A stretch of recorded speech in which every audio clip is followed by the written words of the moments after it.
Black boys radio, look how the thing mad. Black boys radio, look how the thing mad. Black boys radio, look how the thing mad. Turn it up, mad. What's up? It's your boy Black Boy Shoe for the new voice of the city and my Armstrong. Listen, I'm in the building with Mr. Ayo himself. Y'all know what's going on, man. We all the way on Pennsylvania Avenue at Upton Boxing Gym, man. We got two special guests with us. Look, I'm gonna let y'all introduce yourself because y'all some walking legends, man. Go ahead and talk to them. What's going on, guys? This is Tiara Skinner, aka Groovy Baby, aka Miss Beastie, the biggest beast, and we are live now with Black Boys Radio. Stay tuned. We got some good stuff coming for y'all. And it's your boy A to the Nyce, aka Coach Nyce in the building. Yeah, let's get it. Talk to him. That's what I'm talking about, man. Listen, let's jump right into it. Let's do it. Talk to him. When you start boxing? I started boxing at the age of 16 years old. I was going through a lot of juvenile stints, a lot of, young woman problems. Mm-hmm. But I was on probation from the age of 13 to 18, and my big sister knew that I needed something. I needed something to help me get some aggression off. I needed something to help me focus and to prove to the Commonwealth of Virginia that once I put my mind to something, I can be more than what they were saying at the time. Facts. I'm 25 years old now, and I proved it. I've done it, and I'm continuing to do it now. Congrats. So let us know, like, being at Upton Boxing Gym, like, how did that help your career? Like, it helped me a lot. It gave me the real life boxing experience that I needed. There really isn't too much pity pat that goes on here. It's either, you get with the program or you quit. I've been here since the age of 19. Okay, talk to him. Talk to him. So how important is it to have a good coach behind you? It is very important because I've seen it time and time again. When you don't have a coach that believes in you, you don't have a coach that's willing to talk to you and sit down with you and teach you certain things, teach you the basics and the craft and art of boxing, it can really break you. It can really break you. It can really just waste your time. The things that you're supposed to be learning that you're just not learning. So having a good coach, having a coach that is not afraid to tell you what's what, and a coach that knows what they are doing. Right. That's the big thing. You can have a lot of coaches, a lot of trainers, but the biggest thing is to know what they are doing. If they don't know what they're doing, you're wasting your time. Right. And one big question that I know a lot of people want to know, like, how does boxing impact your day-to-day life? Oh man, boxing is life. Literally. You hear it, a lot of people say it. Oh, boxing is what you put in is what you get out. It's real talk. Boxing is life. I've been fighting uphill battles since the age of 2. It hasn't been all bad, but it has been a lot of, rough patches. That has literally prepared me for the ups and downs of boxing. Because sometimes you might fight your heart out and you might not get a fight that you want, or it's just certain things that just don't go your way. That right there it mentally toughens you up, and it can make or break you. It can be like, all right, I'm quitting, I'm done with this, or you can just go ahead and keep pushing and striving. Yeah. Boxing is life, day in, day out. You have to eat, sleep, breathe this, and if you don't, you're not gonna go nowhere. Welcome to Block Church, ladies and gentlemen. Listen. That's right. Do you have any motivations that you look up to as far as boxing? Like, you looked at their career, you looked at movies, videos of them in the gym, out the gym? Yeah, I have a lot of people actually. I'd say one of the bigger ones, you got Clarissa Shields out there, you got Layla Ali, you got Fernchon Cruz, the heavy hitting diva, Big Mama. Okay. You got Lady Tiger out there. You got Alicia Baumgartner, she's doing her thing. Amanda Serrano, Katie Taylor, of course Javante Davis, all the way back to Marvelous Marvin Hagler, Sugar Ray Leonard. Just watching them and seeing how their career has progressed and their past life. They didn't let anything that they went through stop their success and stop what they really wanted to do. They powered through everything and they made it, and they're doing great. And I really look up to all of them and just pay attention to certain things that they do and try to implement it on my own. Talk to him. Look, we're gonna go to coach real quick. We're gonna come back to you real. Awesome. You know, we're gonna talk to coach. Yes, We're gonna highlight coach real quick. Let's talk to him, coach. Yes, sir. Yes, sir. So how did you get started with coaching? Like, what made you want to coach? I got started. I was just training people in LA Fitness. Okay. I seen some people hitting the heavy bag, and I had some mitts at the time. And I went up to them and I seen their form was incorrect or they was punching a certain way. And I just asked one person, "Hey, you want to do mitts?" One person led to two led to three, four led to a whole class. And before you know it, I'm up there like training a whole session. Okay. And then I ran into Coach Calvin at LA Fitness in the sauna, and we chopped it up. And he invited me out here, and that's how I met, Groovy and the rest of the pro fighters. And I've been here 6 months later, man.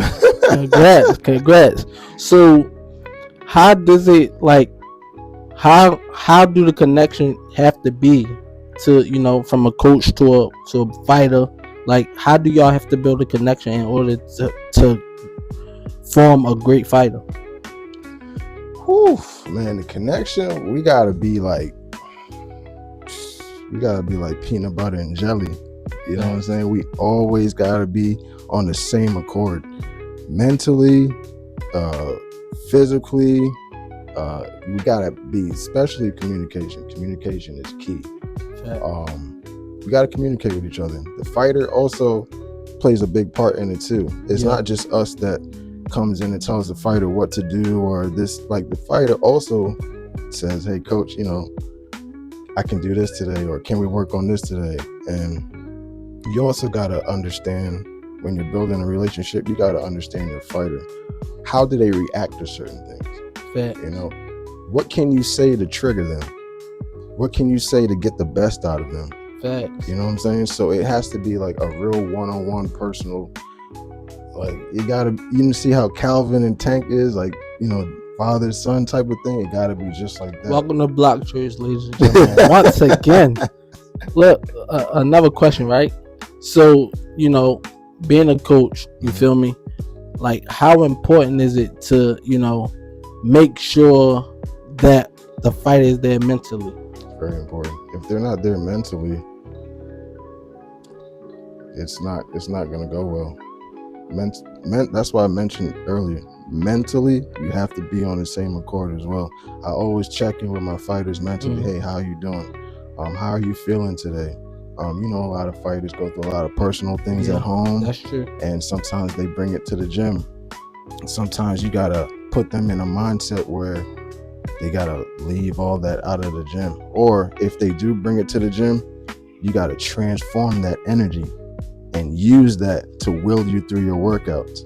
Right. You know what I'm saying? Okay. So mentally, the fighters have to be on point all the time. So have you ever had a fighter that come into the gym and you have to, get them from being hostile to, being able to be humble? Plenty of times. I'm good at that, because I'm good at, I have a good way, my intuition and my abilities to read the room and read people and read energy. I'm able to know how to get them from here to here, or from here to here. Right. You know what I'm saying? Right. So that's also, things that coaches need to work on as well. And that comes with building that bond. Facts. Yes, sir. Facts. Yeah. You know who it is. It's your boy A to the Nyce. It's your girl Groovy Baby here, aka Miss Beastie, the biggest beast, and you are rocking with Block Boys Radio. Let's go. I got a feeling I'm on my way to make a couple millions. They didn't see all the hard work in the basement. They gonna see me shine bright from the ceiling. I got a feeling some gon' like it, some gon' hate it, most gon' love it. They say, you think you should boozy? I say, no, bitch, I'm bubble. I got a feeling. I do what I want, ayy. I do what you can't. If you ain't putting gas in my tank or cash in my bank, I don't give a fuck what you think. I got a feeling I am the one. No, I'll never be second. And when I die, I won't just die. Cause when I die as a legend. I got a feeling when you get money, here come the hate. I got a feeling they gon' talk about you, but not to your face.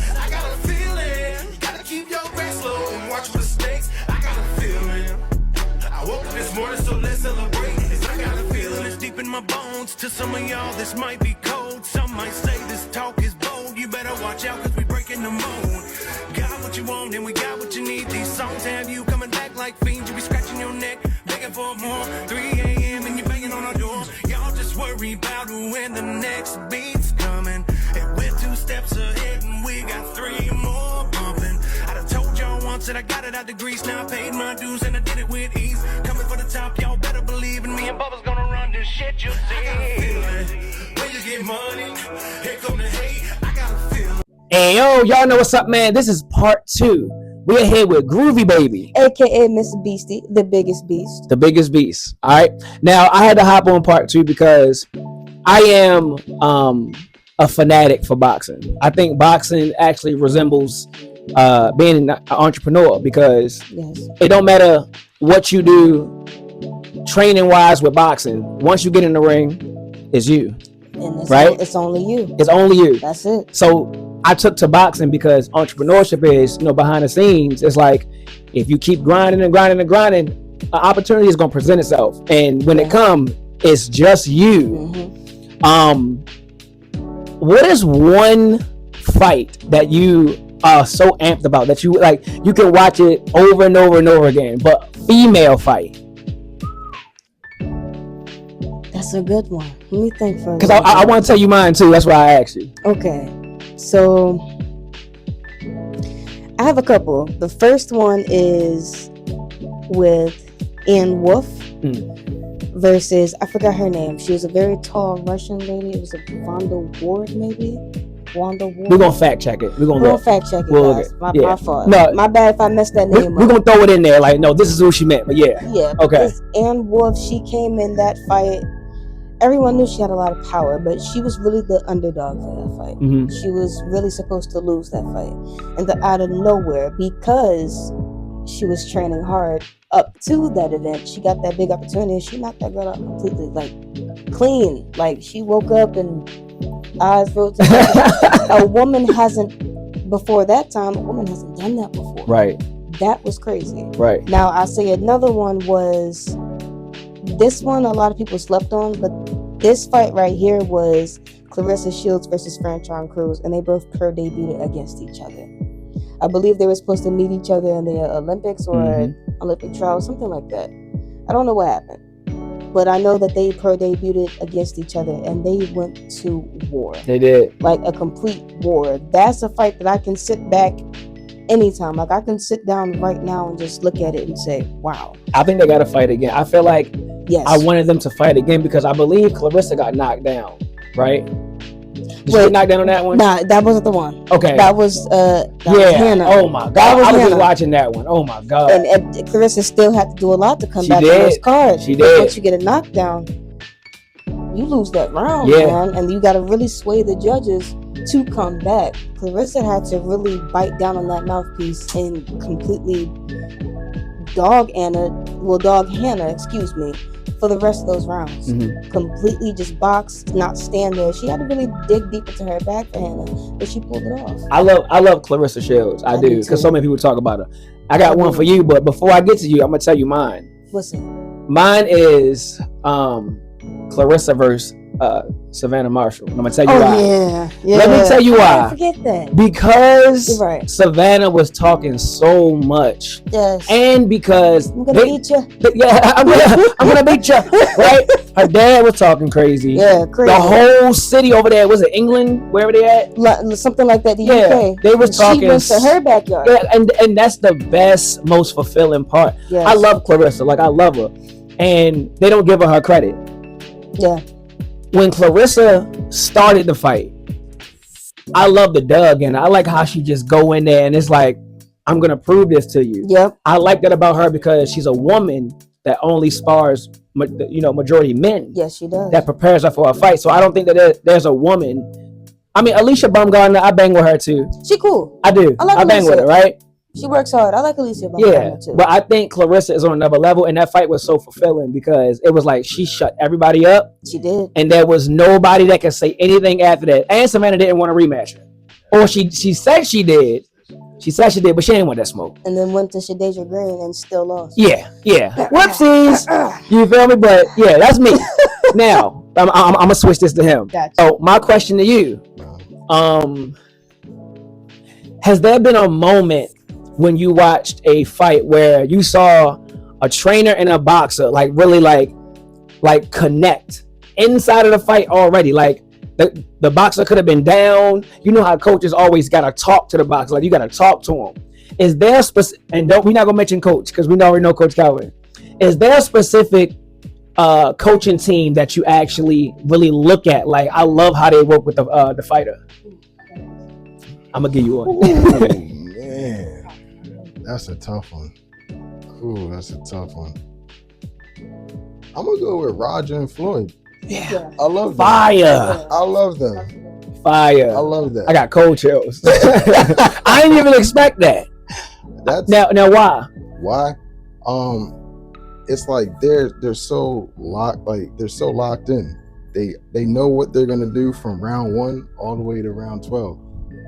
Roger always tells them, all right, what do you see? What did you see out there? Floyd, he ain't got nothing. All right, this round pick it up, or this round you down, or this round work on the right hand, or this round, you know what I'm saying? So it's like, I just love how you can just tell they just executed everything from training camp Right. to when they get in the ring. Yes, sir. You know what I'm saying? Yes, so I sir. love that. Okay. Now, before we switch it, because I'm gonna ask this question to you, and then I'm gonna ask this question to you, or did you want to answer this first? It was I just had him in my mind. Andre Ward and his coach, when Andre got knocked down, I think it was for the first time. Yeah. And he was sitting there like Mike Tyson got up. Muhammad Ali got up. Right. You got up. Mhm. Andre went over and dismantled that man. And Yeah. I think it was against Kovalev. Yeah. That's the one that I remember. And I feel like that's what made him actually, for me, go down in the Hall of Fame, because Kovalev is not nobody to play with. No, he wasn't. And I think that was in the tournament, right? It was in the tournament. Yeah, It was in the tournament. that is literally why I say, like, I love boxing so much, and I watch it so much, because of fights like that. Yeah. Like, entrepreneurship in boxing is like, it takes heart. Like it's, if you're not fully in it, like you said, you gotta be in boxing. You can't halfway it. You gotta be in as an entrepreneur, or it's not gonna work. So I'm gonna ask you this question first. Okay. And then I'm gonna ask you this question, and we're gonna end it. All right. If you wasn't boxing, where would you be right now? What would you be doing as a profession?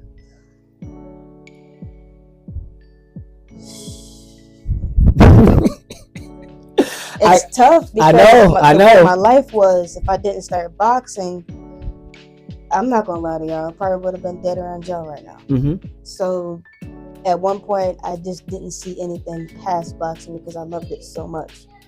I would literally go from hanging out with my friends to, all right, y'all, it's time for me to go to practice. I need y'all to drop me off.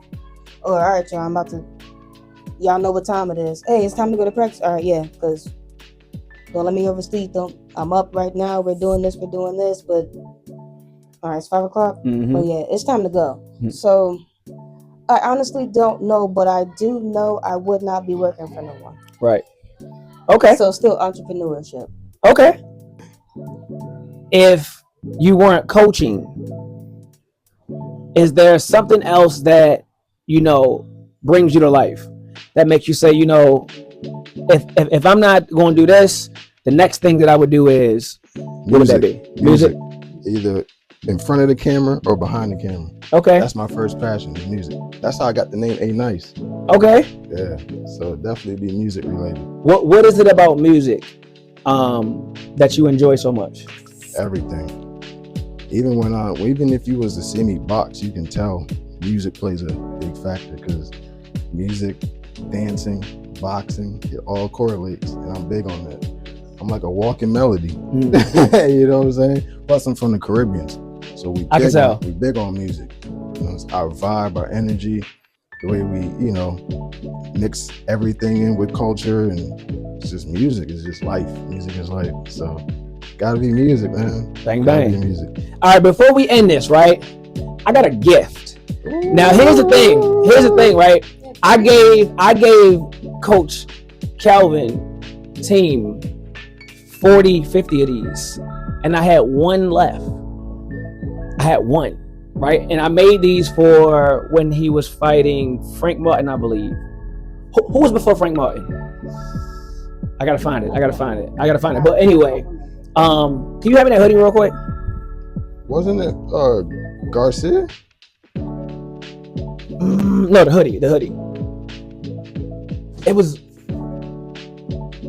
was either Cruz or it was Frank Martin. Before Frank? Well, it was probably Frank Martin. So I made these. It had to be Cruz or Frank Martin. So this is, for me, it's so dope because we're a nonprofit organization. All of my brands came together to create this design because I'm gonna tell you, like me, I love Tank. Like I know him. I made Tank so much stuff. He probably ain't even see a lot of the stuff I made for him because he probably got it in his closet. But I made Tank this Sandtown all orange Orioles custom jacket made was like $400 or $500. I made it and designed it for him. I think he wore that. Yeah. I remember watching him. I remember seeing him wearing an orange type of heavy hooded. I think he wore it. I gotta see that. I'll be happy. But I'm always trying to just show my appreciation through clothing. So this is a custom rhinestone GTD distressed rhinestone hoodie. And again, this was the last one we had in storage. So yeah, show that off. Yeah, hold on. Go to the back. Get in the back. Get the back. I'm gonna let y'all see that. Yeah, go ahead. That is amazing. Yeah, and if you look on the inside, we got the Black Boys Radio up top. And there, this is all of our designers that invested into this. Even down to y'all know who Kenichi Bear is? Yeah. So Kenichi Bear should be might be like where's he at? Right there. Kenichi's right here. Shout out to Kenichi Bear too. Yeah, so Kenichi Bear, we all just try to connect with everybody, and that's amazing. This is the last one. It will never be made again. Oh yeah, one of one. You know what I mean? So this is mine. Yeah. So I want to say thank y'all for rocking with Black Boys Radio. We appreciate you. We thank you. You know what I mean? I want you to tell them where to find you at. You can find me on Instagram, AYENYCE. You can also find me on Facebook, Twitter, YouTube. Just type in AYENYCE. Appreciate y'all. Bang bang. All right, and introduce yourself, or tell them where they can find you. Y'all can find me on Instagram. My Instagram is called Premier Global Groovy. That is PREMIER GLOBAL Groovy GROOVY. Thank y'all so much for tuning into this interview, and this thank y'all so much for coming and giving the young up and coming entrepreneurs and boxers a time and a chance to express ourselves and get to know us some more. Thank y'all so much. I'm Tiara Skinner, aka Groovy Baby, aka Miss Beastie, the biggest beast. Thank you for tuning into Black Boys Radio Station. And y'all know what's up. It's Mr. Ayo. We're here on Black Boys Radio. Shout out to my brother, Black Boy Shufa. This was dope. I really appreciate y'all. And I didn't tell you that me and my team are going to we're going to actually sponsor you as a boxer whenever you need clothes, custom stuff for your fights. We're going to come together and really do that. But we just saying, as long as you keep yourself positive and you on the right path, this is what we want to do. Thank you. You know what I mean? So you keep doing your thing, and we're going to rock out. But y'all know what's up. It's not just our fashion, it's your fashion. You on Black Boys Radio. And like my guy say, if it's not hot on the block, then it's not hot at all. Let go.